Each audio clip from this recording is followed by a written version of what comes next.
For years, they've been trying to provoke reactions in order to claim themselves as victims, but they are not. The Catalonian self-governing statute is the highest level of self-governance that Catalonia has ever had.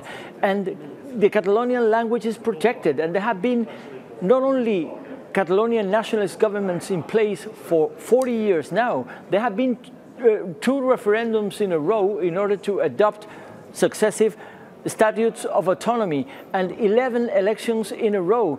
So there's no such thing as a victim of this situation. He's responsible for his deeds. And there comes the time in which a constitutional rule of law has to preserve itself. No constitutional state can tolerate a systematic breach of the rule of law, which have been taking place for years now. And lately, by disobedience, systematic disobedience, not only of the rulings of the Constitutional Court, which forbid this situation to happen, but also the rulings of the judiciary itself.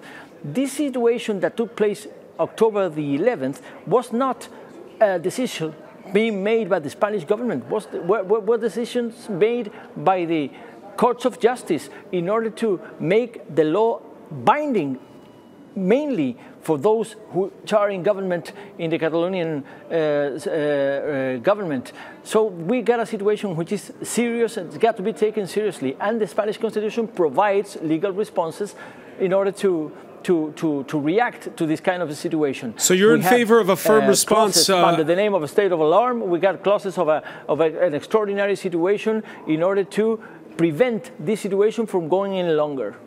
So you're in favor of a firm response. We saw during that October 1st banned vote that, well, when the Spanish police moved in, it backfired miserably.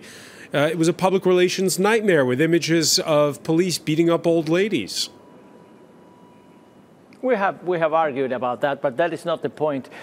They were not simply obeying government's orders. They were following courts of justice rulings, which were very strict in order to prevent that pseudo-referendum. Okay, so what I'm asking is, even if you have the law on your side, how do you go about enforcing it? That's my question. Well, I'm a socialist, and we have always been claiming for a Spanish thorough constitutional reform in order to make sure that we have a federal arrangement which accommodates Catalonian national identity and besides provides not only a rearrangement of the competences, a rearrangement of the financiation of the substantial matters, but following the rules of procedure in order to reform the Constitution itself. There has to be a referendum in order to adopt a reform of the Constitution which encompasses the whole of the Spanish population, and there has to be a new referendum in Catalonia so that a new Catalonian statute of self-government takes place. That is the way forward. That is the strategy of the Socialist Party. But following the rules of the rule of law, breaking the rules of the rule of law, there's nothing you can negotiate with people which are simply ignoring or breaking systematically the rule of law. No constitutional state in the European Union has to tolerate that. Should that Spain tolerate that? A secession unilaterally declared by a regional government which draws its legitimacy to act from the Constitution itself, it must not be tolerated. Juan Fernando Lopez Aguilar, there's many Catalans who don't want to break away from Spain, and yet they also want to see some kind of an olive branch from the current Spanish government. You're in the opposition. Should Mariano Rajoy be using more carrot or more stick at this point to try to calm things down? For years, we socialists, we have been critical of the whole mishandling of this situation by the conservative government. By doing nothing, basically, doing nothing, no initiative, a kind of passive reaction strategy which has led the whole of Spanish society to this unprecedented situation, which is serious, and this internal confrontation within Catalonia itself, which must be taken seriously. Of course, we are critical, but now we have here some kind of a no turning back point, some kind of a crossroads. We are seeing a regional government breaking the Spanish Constitution, breaking the international law, because there's no way that we can accept that a Spanish self-governing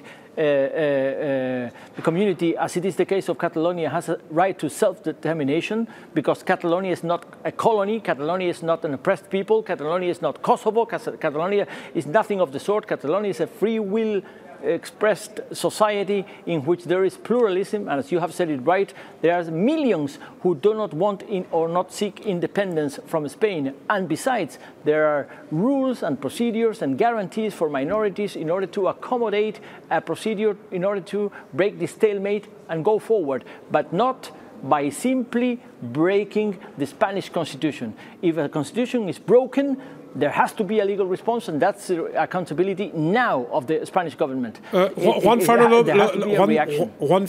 Lopez Aguilar, one final question for you. You're in Brussels right now at the European Parliament. What role for Europe in this?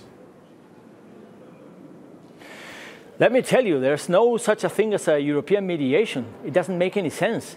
And let me tell you, right clear, there is no way we can accept that a territory that pretends that it's separated from a member state of the European Union keeps being a new member state of its own right, of its own natural right of the European Union. So the legal situation is outright clear. So no EU mediation, no Swiss mediation. Of course, the Catalonian government is lying, has been lying all along the way, mixing nationalism, secessionism, unilaterally, and populism, by pretending that they can claim that they should be granted a natural law status as a new member state of the European Union of its own. It's simply a lie. So it's out of the question. The European Union respects the rule of law in Spain. The European Union respects the constitutional rule of law in Spain, and the European Union assumes that the Spanish constitution is a component element of the European constitutional order in itself.